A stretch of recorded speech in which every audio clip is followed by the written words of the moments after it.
This is Science Max, Experiments at Large. Science Max! It's time to get stuck on magnets. What's our attraction to magnets? What's their attraction to each other?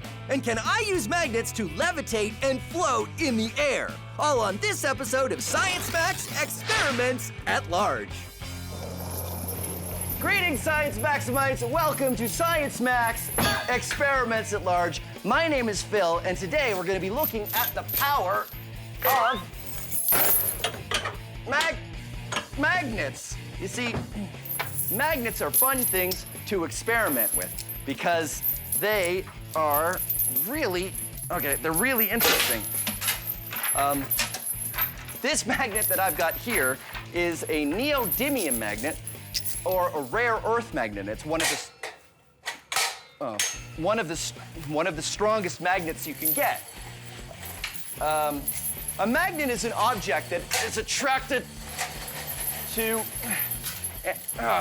anything that is ferromagnetic, which is iron, nickel, or cobalt. And magnets are interesting because they have two sides. There are two poles. I'd show you, but I can't get the chain off. Hold on one second. Ha-ha! There are two. Oh, no.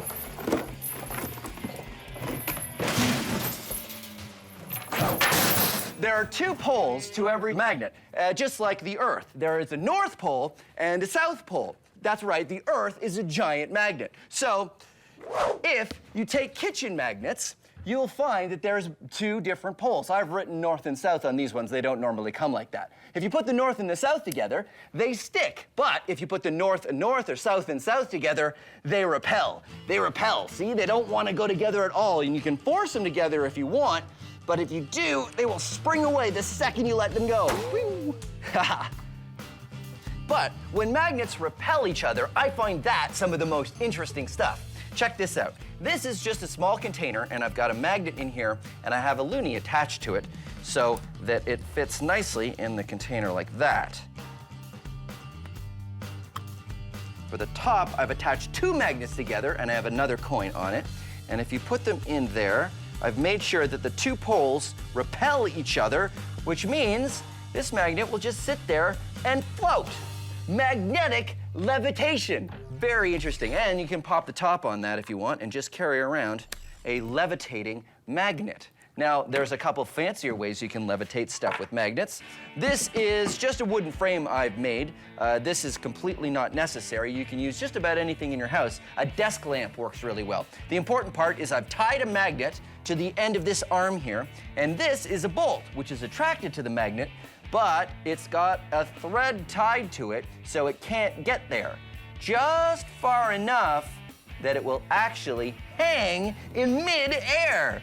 Look at that. It's not attached to anything. It's just being pulled up by the attraction from the magnet. The thing is, as soon as you pull the bolt away far enough, it will lose the attraction and it'll just fall. Very cool. Here's one that's a little bit more complicated, but is also really neat. This one uses disc magnets, which have a circle or a hole in the middle of them here. And you put two around a pencil and then four more in such a position that you can put the pencil against this wood on the side and it will just levitate on its own. You can even give it a spin. Look at that. And if you want to make a levitating pencil yourself, there's step-by-step instructions on how to build an easy-peasy version on our website. Meantime, we are gonna max this out. Magnetic levitation on Science Max Experiments at Large. But you're probably thinking, what are we going to levitate? Well, we're going to levitate meat. At least, that's the plan. That's why I'm going to the Center for Skills Development and Training. Come on.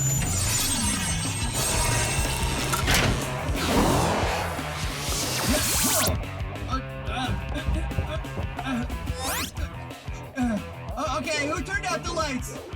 Guys, ow, what was that? What? Why is this room so small? And only going down to waist level. This is the weirdest room I've ever been in. Where am I? What's going on?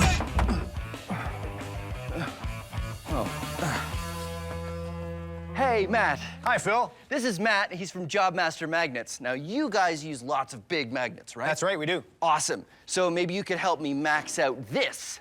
Wow. You did a great job of building the levitating pencil experiment. Yeah, so what's going on here exactly? Well, all magnets have at least a north and a south pole. Right. And when you put like poles together, they want to repel. Oh, okay. So have you ever levitated a person? Not yet. Well, let's do it. All right. Do you think we can use these? We can try. Okay, well, put that one on the ground. And, okay, so north, and I'll put the north one on my foot here. And then if I just step, oh, wait a minute. If I step, stop moving. If I step on that, step on the, okay, well, first of all, this magnet keeps sort of moving away from me when I try to push down on it. What do we do? How do we fix this? Well, we need to keep the magnets in position so that they don't move around when you try to bring them together. Yeah, because I have to come straight down on it, don't I? That's right. So why don't we attach this one to the floor? Good idea. And then we'll put a board on this one, and we'll see how it goes. Perfect. Okay, let's do it. All right.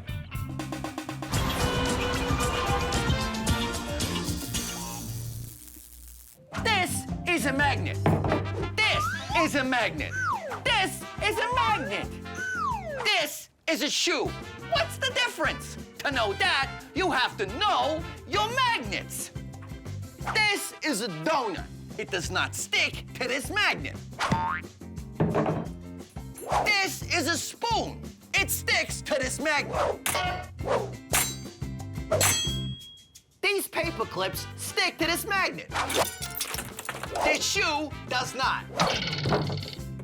So what is attracted to magnets? Only things that are ferromagnetic. Here's the difference. Horseshoe, horseshoe magnet. This one is a magnet. This one is not. But the horseshoe sticks to the horseshoe magnet because this one's a magnet and this one is ferromagnetic. Only things that are ferromagnetic are attracted to magnets. Things that are not attracted to magnets, they're not ferromagnetic. Plastic, banana, mitten, sandwich, magazine. No. But how do you know? Do you go around the world sticking a magnet to every single thing one at a time? Hey, Ma, I need you to come over. I need to see if you're ferromagnetic. No, ferromagnetic. No, you don't need to do that. First of all, only metals are ferromagnetic. So that eliminates all your clothing, your luncheon meats, your magazines, what have you. Everything that's non-metal, you don't need to worry about. Never mind, Ma, it doesn't matter. But this clock is metal. It doesn't stick. Well, not all metals are ferromagnetic. Mainly just the ones with iron, nickel, or cobalt. And there you have it. Now you know your magnets. I hit the phone on the magnet there. Okay, can you hear me, Ma? Hang up the phone. Hang up the phone, Ma. My first attempt at levitating had the magnets sliding all over. So the plan is to take the bottom magnet and attach it to a big wooden board so it won't go anywhere. Then attach another plank to the top magnet to make it a little easier to stand on. Okay, that is definitely attached to the floor. Thank you. All right, now, if I just get this lined up, oh, look at that. It could totally, oh, wait a minute. Totally, it doesn't want to stay put. Oh, wait a minute. They levitate. Come on. Levitate. Why doesn't it want to stay? It just doesn't. Should I stand on it? Okay, I'll stand on it. Here we go. And am I levitating? No. No. So why isn't this working? Well, just like your pencil experiment, we need a shaft through the center to hold the magnets in position. Oh yeah, maybe we could use like a ring magnet. Yes. That like we used with the pencil. Right. And we're gonna need stronger magnets. we're gonna need stronger magnets. Are the ring magnets strong? Yes, they can be. Awesome. All right, let's do it. All right. Now it's time for a Science Max quiz. Which one of these things do we have magnetism to thank for? Birds flying south in the winter, music, or a sandwich? If you picked A, you're right. Some birds migrate in the spring and fall using the Earth's magnetic field. Many animals can sense the Earth's magnetic field and use it to navigate. Migrating birds fly hundreds or thousands of kilometers north or south when they migrate in the spring and fall. A compass works the same way, by using magnetism to point to the Earth's magnetic North Pole. But if you picked B, music, you're right! Here's some music. The way you're hearing this music is because the musicians recorded their instruments using microphones, which use magnets. And then the signal was translated by a computer and stored on its hard drive, which uses magnets. Then it was broadcast to your TV and comes out your speakers, which use, you guessed it, magnets. And for those of you who said you have magnetism to thank for your sandwich, haha, well, you're right. You see, you'd probably go to the kitchen to make that sandwich, right? Well, I'm guessing you got all of the tasty ingredients from your refrigerator? Well, it works on electricity, which is produced by magnets. And then there's an electric motor in the fridge that circulates the air and keeps it cool. And guess what? Magnets. And finally, the door on your fridge stays closed because the door has magnets. So there you go. You can thank magnetism for birds flying south, music, and your sandwich. It just goes to show, when you're talking about magnets, everybody wins because magnets are everywhere. This has been a Science Max quiz.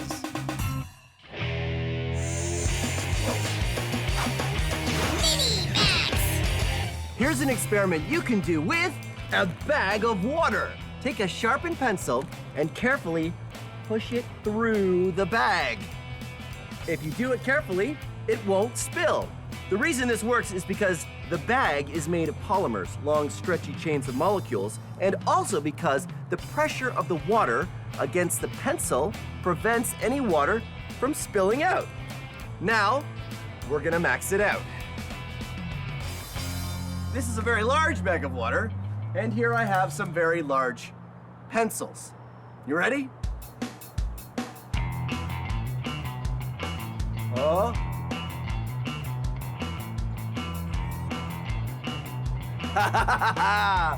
That's one.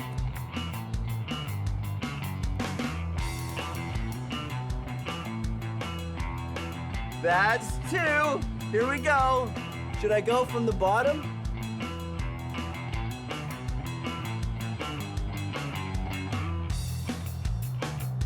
Ta-da! Science! Okay. I know what you want.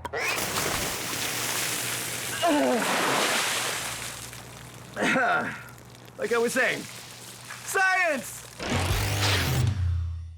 Turns out, trying to balance two repelling magnets on top of each other is pretty much impossible. Here's why. This is a magnet, and here is the magnetic field. It's often drawn with lines like this, but actually the magnetic field radiates out in all directions. Really, think of the magnetic field kind of like a ball. When you try to balance another magnet on top of the first magnet, it's about as hard as balancing one ball on top of another ball. So here's the plan. Just like the levitating pencil, we're going to use ring magnets because we can put a shaft through the center of one ring, then drop another ring magnet on the shaft. It will keep them perfectly aligned. Then it's just a matter of putting the bottom magnet on a board to keep it stable and using another board so I can stand on it, and ta-da! Magnetic levitation! Or at least that's the plan. Okay. Board. Magnets. Magnets. Ooh, look at that. Awesome. And now I'm gonna put the platform on. Nice. I got some weights here. Let's see how this works. Yeah. This is gonna work amazing. All right, think I should try it? Give it a try. Okay. Here we go. Yeah! I'm doing it! I'm levitating! What? Just a little bit. Oh, really? Yeah. So, yeah, what do we do? We need more power. More power? I like that idea. How do we give it more power? More shafts, more magnets. Okay, sure. Well, why don't we do 1, 2, 3, 4 shafts, and then we'll have magnets on all the shafts. Great idea. All right. Let's do it.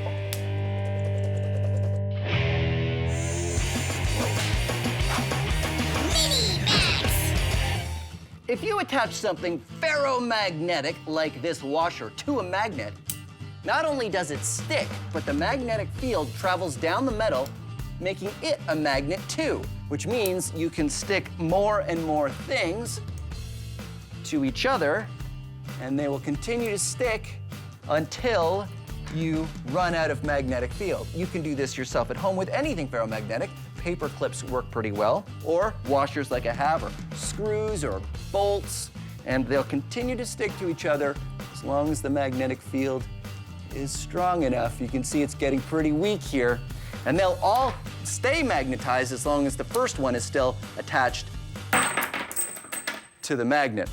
But if you want to go even further, all you need to do is keep adding more magnets to reinforce the magnetic field. I've got a few here like this.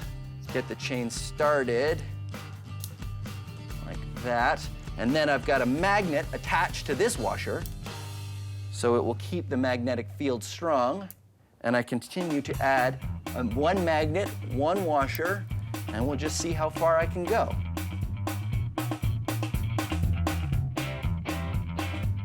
You can even sculpt it a little bit. Look at that. And then at the end, a whole bunch of paper clips. Eventually, the weight will make it fall off, but it's a lot of fun to play with magnets and make art. Speaking of art you can make with magnets, you can also make sculptures. When everything sticks to everything else, you can make some pretty fancy designs. This is a rare earth magnet, a very strong one, and a bunch of nuts that I've gotten. And this one here is an electromagnet, but electromagnets are a little different because they need an electric current to work. Check this out. This is sort of a magnet dude with crazy hair.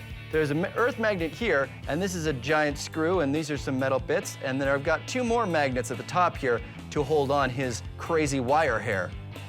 He's got crazy wire hair because he's crazy magnet dude. Now, of course, we couldn't just talk about magnetic sculptures without maxing it out, so let's max it out. This is a bunch of scrap metal from leftover experiments, and I've got a bunch of rare earth magnets, and now I'm gonna max out a magnet sculpture. Let's see.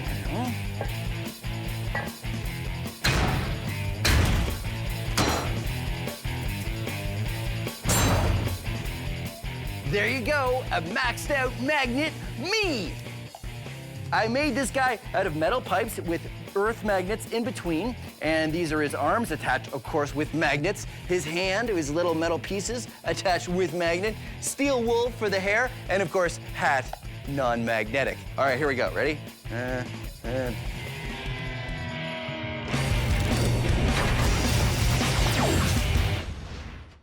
Want to see a magic trick? Simple copper tube. Drop things through it. Nothing unusual happens, but watch when I drop a magnet through. What? It's not magic, it's science. Because the magnet creates a magnetic field, when it goes through the tube, the magnetic field repels the magnet upwards. Now, the field isn't perfect, so the magnet doesn't come to a stop, but still, it slows down from a fall to a nice, graceful drop. Take a look from above. Pretty amazing, right? Magnets, not magic, science.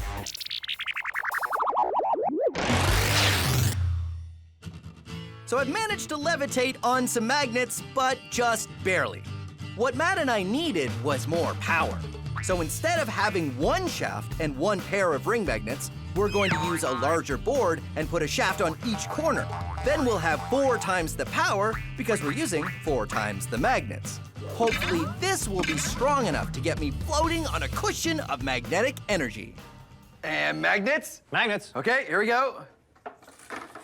This is gonna work great. And top board. Ooh,